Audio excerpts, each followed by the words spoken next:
మీ ఇంట్లో మొదటి కోటీశ్వరుడు మీరే అవ్వాలనుకుంటున్నారా? ఈ ఫైనాన్షియల్ వెబినార్ లో ఇప్పుడే జాయిన్ అవ్వండి. నమస్కారం శంకరి మేడం. నమస్తే సిరి. చాలా వరకు మనము ఎన్నో వీడియోస్లో మేనిఫెస్టేషన్ గురించి మాట్లాడుకున్నాం, కానీ ఎన్నిసార్లు ఎన్ని టెక్నిక్స్ కావచ్చు, ఫార్ములాస్ కావచ్చు మనం చెప్పినప్పటికీ మేనిఫెస్టేషన్ చేసేటప్పుడు చాలామంది స్ట్రగుల్ ఫేస్ చేస్తూ ఉన్నారు. వాళ్ళు చేస్తున్నా కూడా ఏదో ఒక బ్లాక్ ఉండడం వల్ల వాళ్ళు అనుకున్న కోరిక నెరవేరం లేకుండా జరుగుతూ ఉంది. అలా కాకుండా దాన్ని ఎలా ఓవర్కమ్ చేసుకునే ఆప్షన్ ఉందంటారు? ఈ ఒక్క అంటే మేనిఫెస్టేషన్ టెక్నిక్ మనం చెప్పుకున్నట్లయితే ప్రతి ఒక్కరికి కూడా మనీ రావటం అనేది జరుగుతుందండి. డబ్బు నీ దగ్గరికి రాను అని అనదు, వాళ్ళ దగ్గరికి వెళ్తాను అని అనదు, ఎవరి దగ్గరికైనా వస్తుంది. కానీ నువ్వు పిలిచే విధానం అంటే నీ ఫ్రీక్వెన్సీ మనీ ఫ్రీక్వెన్సీకి యాడ్ అయినప్పుడు, కొలాబరేట్ అయినప్పుడు అది నీ దగ్గరికి రావటం జరుగుతుంది. ఎలా పెంచుకోవచ్చు? ప్రతి మనిషికి కూడా కొన్ని ఎమోషన్స్ ఉంటుంటాయి. ఇక్కడ మనం ఏం చేస్తున్నాం అంటే, ఇప్పుడు హ్యాపీనెస్కి ఒక ఎమోషన్ ఉంటుంది, ఒక ఫీలింగ్ ఉంటుంది, ఒక ఫ్రీక్వెన్సీ ఉంటుంది, ఈగోకు ఉంటుంది, కోపానికి ఉంటుంది, బాధకు ఉంటుంది. ప్రతిదానికి కూడా మన లైఫ్లో జరిగే ప్రతి ఒక్క ఫీలింగ్కి ఒక ఎమోషన్ అనేది యాడ్ అవుతుంది. దాంతో పాటుగానే మన ఫ్రీక్వెన్సీస్ అనేవి వస్తూ ఉంటాయి. ఇప్పుడు మీరు చాలా సంతోషంగా ఉన్నారనుకోండి, మొత్తం బాడీ అంతా కూడా అదే వైబ్రేషన్తో ఉంది కదా. అప్పుడు మీకు ఏమనిపిస్తుంది? కాసేపటికి అబ్బా ఎంత రిలాక్స్గా ఉన్నానంటే, ఆ హ్యాపీనెస్లో మీరు ఏం చేసినా మీకు హ్యాపీగానే అనిపిస్తుంది. మీరు ఏది కోరుకుంటే అది మీరు హ్యాపీగా తీసుకోగలుగుతారు, రిసీవ్ చేసుకోగలుగుతారు. అదే ఇప్పుడు మీరు చాలా బాధగా ఉన్నారండి, కానీ పక్కోడు హ్యాపీగా ఉన్నాడు. ఓకే, ఇప్పుడు పక్కన వాడికి ఒక మంచి రిజల్ట్ వచ్చింది, వీడికి తక్కువ రిజల్ట్ వచ్చింది. వీడు బాధలో ఉన్నాడు, వీడు హ్యాపీగా ఉన్నాడు. వీళ్ళిద్దరి యొక్క ఫ్రీక్వెన్సీ కలుస్తుందా? కలవదు. ఎందుకంటే వీడు బాధని యాక్సెప్ట్ చేశాడు, వీడు సంతోషాన్ని యాక్సెప్ట్ చేశాడు. సో దీని ఫ్రీక్వెన్సీ ఎప్పుడు కూడా మ్యాచ్ కాదు. మరి వీడు ఈ ఫ్రీక్వెన్సీకి మారాలంటే ఏం చేయాలి? వీడి యొక్క థాట్ ప్రాసెస్ మార్చుకోవాలి. ఓకే, ఈసారి తక్కువ వస్తేనే నెక్స్ట్ టైం నాకు ఎక్కువ వస్తుంది, నేను పొందుతాను అనేటటువంటి థాట్స్ని మార్చుకున్నప్పుడు మాత్రమే ఈ ఫ్రీక్వెన్సీకి కనెక్ట్ అవ్వడానికి రెడీ అవుతాడు. ఓకే, మనం ఇప్పుడు విశ్వంతో కనెక్ట్ అవుతున్నాము అని మీరు అందరూ అంటున్నారు. విశ్వంతో కనెక్ట్ అయినప్పుడు వైట్ లైట్ 7 రంగులుగా విభజించబడుతుంది. ఈ 7 రంగుల్లో మనం గమనించినట్లయితే రెడ్కి ఒక ఫ్రీక్వెన్సీ, ఆరెంజ్కి ఒక ఫ్రీక్వెన్సీ, ఎల్లోకి ఒక ఫ్రీక్వెన్సీ, గ్రీన్కి, బ్లూకి, ఇండిగో అండ్ వైలెట్. ప్రతిదానికి ఒక్కొక్క ఫ్రీక్వెన్సీ ఉంది. ఈ ఫ్రీక్వెన్సీస్కి ఎప్పుడైతే మనం మ్యాచ్ అవుతామో అప్పుడు ఆ నేచర్ని మనం ఓవర్కమ్ చేసుకోగలుగుతాం.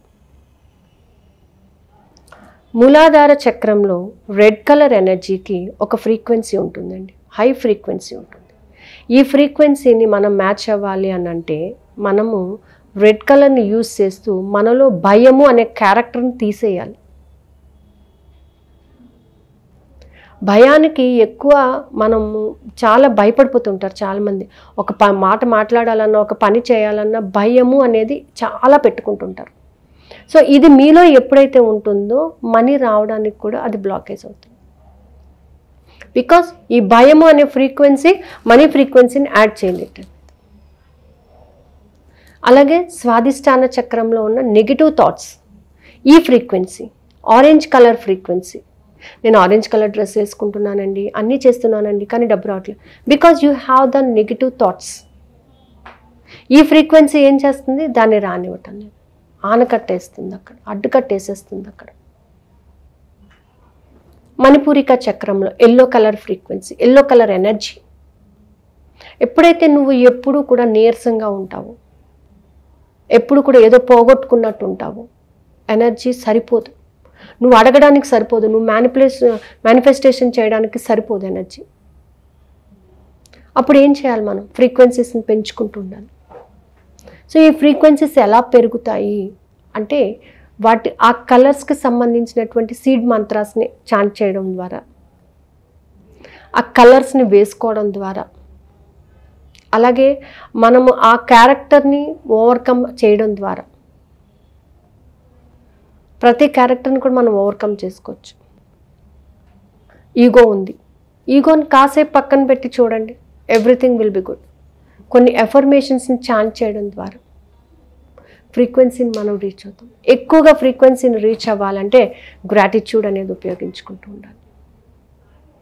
ఈ గ్రాటిట్యూడ్ మనలో ఉన్నటువంటి నెగిటివ్ బ్లాకేజెస్ని రిమూవ్ చేసేస్తూ మనకు హై ఫ్రీక్వెన్సీస్ని మనలోకి పంపిస్తూ ఉంటుంది. ఒక విధంగా చెప్పాలంటే గ్రాటిట్యూడ్ అనేది ఏంటంటే you are ready to take it. రెడీగా ఉన్నాం, తీసేసుకున్నాము అని అంటే మనం వాళ్ళకి ఆ విశ్వం చెప్పిన దానికి మనం అక్కడ కరెక్ట్గా స్టిక్ ఆన్ అయి ఉన్నట్టు. అంటే ఇంకా మన క్యారెక్టర్ ఏం కాదు అక్కడ, మనలో ఉన్నటువంటి నెగిటివిటీ అంతా కూడా పోయింది. యూనివర్స్లోకి ఎప్పుడైతే కనెక్ట్ అయిపోతామో పాజిటివిటీ అనేది వచ్చేస్తుంది. సో ఇలా అనమాట. ప్రతి దాంట్లోని కూడా మనం ఫ్రీక్వెన్సీని పెంచుకోవాలంటే ఎఫర్మేషన్స్ ద్వారా కూడా చేసుకోవచ్చు, సీడ్ మంత్రాస్ ద్వారా చేసుకోవచ్చు, మెడిటేషన్ ద్వారా చేసుకోవచ్చు. ఎప్పుడు కూడా పాజిటివ్ థాట్స్ని పదే పదే పాజిటివ్ థాట్స్ని మనం చాంట్ చేయడం ద్వారా కూడా మనం చేసుకోవచ్చు. సో ఇవన్నీ ఎప్పుడు చేస్తామో ఆటోమేటిక్గా ఫ్రీక్వెన్సీ పెరుగుతూ ఉంటుంది. ఇవాళ మీరు 10 నిమిషాలు చేశారు, రేపు ఇంకొక 2 నిమిషాలు చేయండి, 3 నిమిషాలు చేయండి, అలా పెంచుకుంటూ పోండి. గ్రాడ్యువల్గా ఒక డే వచ్చేటప్పటికి మీ ఫ్రీక్వెన్సీ దానికి మ్యాచ్ అయిపోతుంది. మీరు ఏమనుకుంటే అది ఖచ్చితంగా జరిగిపోతుంది. మీరు ఏదైతే పొందాలనుకుంటున్నారో అది మీ కళ్ళ ముందు ఉంటుంది. ఇలా అనమాట. మనం ఎప్పుడైతే ఫ్రీక్వెన్సీస్ని మ్యాచ్ చేస్తూ ఉంటామో అప్పుడు ఖచ్చితమైనటువంటి ఆ ఎనర్జీని మనం తీసుకుంటాం అనమాట. అందుకని ఏంటంటే ప్రాక్టీస్ చేయాలి, దానికి బాగా ప్రాక్టీస్ చేయాలి. దానికి బ్రీతింగ్ టెక్నిక్ ఒకటి ఇంపార్టెంట్, చక్రాస్ని యాక్టివేట్ చేసుకోవడం ఒకటి ఇంపార్టెంట్, ఎఫర్మేషన్స్ని రాసుకోవడం ఇంపార్టెంట్, గ్రాటిట్యూడ్ని డెవలప్ చేసుకోవడం ఇంపార్టెంట్, హోపోనోపోనో చేయడం ఇంపార్టెంట్. ఈ 5ని ఫాలో అయినామంటే ఫ్రీక్వెన్సీ ఆటోమేటిక్గా పెరుగుతుంది. ఇంట్రెస్ట్ ఉన్న వాళ్ళు ఎలా అప్రోచ్? ఇంట్రెస్ట్ ఉన్న వాళ్ళు కింద స్క్రోల్ అవుతున్న నెంబర్స్ని కాంటాక్ట్ చేస్తే వాళ్ళు ఇన్ఫర్మేషన్ ఇస్తారండి. థ్యాంక్ యూ అండి. Thank you so much. Suman టీవీలో మీ పర్సనల్ అండ్ బిజినెస్ ప్రమోషన్స్ కోసం కింది నెంబర్కి కాంటాక్ట్ చేయండి.